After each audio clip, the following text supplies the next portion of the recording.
അതെ, ഈ സ്പിയറിനെ കുറിച്ച് ഒരു 2 വാക്ക് ഞാൻ പറഞ്ഞോട്ടെ, കേൾക്കണം, കേട്ടിട്ടേ പോകാവുള്ളൂ. അതായത് സ്പിയർ എന്നുള്ളത് പരീക്ഷകൾക്ക് എപ്പോഴും ചോദ്യങ്ങൾ വരുന്നൊരു ഭാഗമാണ്.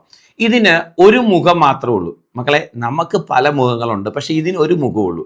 അതായത് ഇതിന് ഓവറോൾ കണ്ടോ, ഈ ആകെയുള്ളത് ഒരു മുഖമാണ്. അപ്പോൾ ഒരു മുഖം മാത്രമുള്ള 3D ഷേപ്പാണ് സ്പിയർ.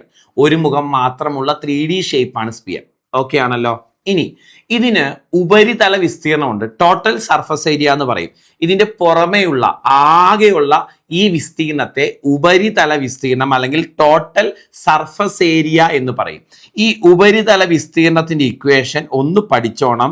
അത് 4πr² എന്നതാണ്. 4πr² എന്നതാണ്.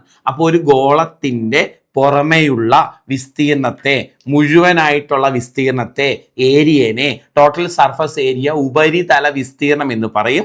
അത് 4πr² ആണ്. ഒരു വൃത്തത്തിന്റെ വിസ്തീർണം πr². 4 വൃത്തത്തിന്റെ വിസ്തീർണത്തിന് തുല്യമാണെന്ന് ഓർത്താൽ മതി. 4πr². പഠിച്ചോണം.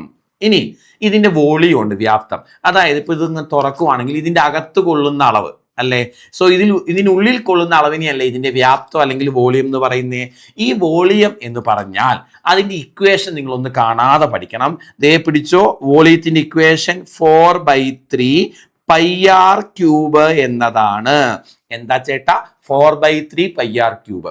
അപ്പം ഇതിന് രണ്ട് ഇക്വേഷനുകൾ ഒന്ന് പഠിച്ച് ഇപ്പൊ തന്നെ.